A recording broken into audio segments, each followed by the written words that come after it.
Voltei, sexto ano, tudo bem? Então vamos lá. Então falava de El Niño com vocês, né? Então, de tempos em tempos, uma enorme quantidade de água do Oceano Pacífico equatorial, ou seja, próximo da linha do Equador, se aquece, mudando o regime dos ventos sobre o mar, os ventos alísios, ou seja, os ventos que vêm do mar para o continente. Essa onda de calor no mar chama-se El Niño, o menino. El Niño em espanhol, o menino em português. Porque aparece normalmente na época do Natal, o menino Jesus, ok? O El Niño de 1982 foi um dos piores e coincidiu com vastas mudanças na circulação global da atmosfera. Eram ventos muito quentes.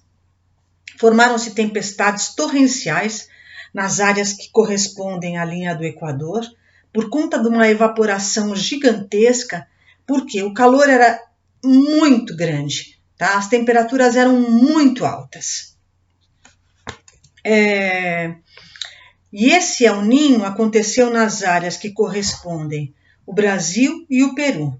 Nos Estados Unidos, ocorreram tempestades e chuvas na costa da Califórnia, que fica na costa oeste, aquela que é banhada pelo Oceano Pacífico, causando enormes prejuízos. Por outro lado, El Niño também trouxe secas e fome na Indonésia, lá do lado leste, na Indonésia, na Índia e na Austrália. Ou seja, esse tal menino, né, ele ocasiona mudanças muito grandes, tanto de chuva, como de seca, como de muito calor, em várias partes do mundo, pelo que a gente está vendo, né? Ele aparece em intervalos irregulares, não existe, esse ano vai ter El Niño, o ano que vem não vai ter. É um fenômeno natural, pode ser que sim, pode ser que não, né? Às vezes de 2 em 2 anos, às vezes de 10 em 10, como está falando aqui na apostila. Vários cientistas acreditam que a interferência humana na atmosfera tem culpa nessa alteração. Pode ser o homem mudando, poluindo, enfim, as temperaturas, a natureza responde de forma diferente.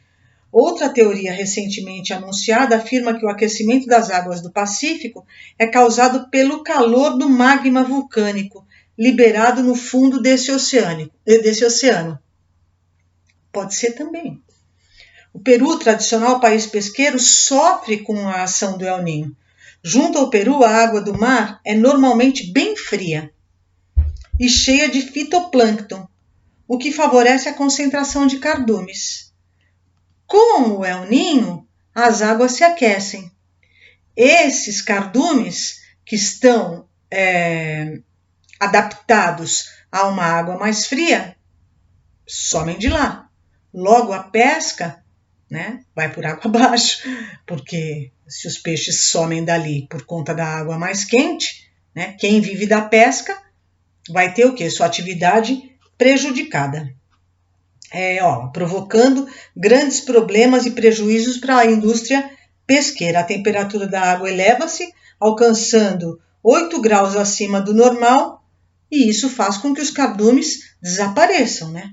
As principais consequências do El Niño hoje são a alteração da vida marinha na costa oeste dos Estados Unidos e do Canadá e no litoral peruano, aumento de chuvas na América do Sul e sudeste dos Estados Unidos, secas no nordeste brasileiro, sempre muita seca quando o El Niño está acontecendo, muita seca, centro da África, sudeste asiático e América Central e tempestades tropicais no centro do Pacífico. Agora vamos falar um pouquinho sobre as águas continentais. São os rios. A maior parte delas é água potável e se encontra na porção das águas continentais na forma de rios, lagos e lençóis subterrâneos. Os rios, a água dos rios é mais utilizada nas atividades humanas, em todas as partes do mundo, desde os tempos pré-históricos. Então, o homem precisa da água potável e da água doce para viver, né? Para irrigar suas culturas, para matar a sede dos animais que ele cria, enfim, para matar sua própria sede. No período neolítico, o homem começou a desenvolver a agricultura e domesticar animais graças à fertilização de terras, ribeirinhas de rios como o Nilo, no Egito, o Tigre e o Eufrates, na Mesopotâmia, que vocês devem estar aprendendo ou já aprenderam em história, o que possibilitou a concentração de pessoas nessas áreas. Então, o ser humano, desde que ele deixa ser nômade e passa a se fixar nos lugares, essa fixação se deu principalmente às margens dos rios. O ser humano procurou se fixar em áreas onde tinha água doce. Hoje, além de servirem como recurso para a produção de alimentos, os rios produzem também energia, são meios de transporte e abastecimento das cidades. E logo em seguida, aqui na página 11, o autor da apostila coloca um desenho mostrando o curso de um rio. Então, mostra lá uma chuva na nascente, né? Aí o rio vem descendo, são os meandros, né?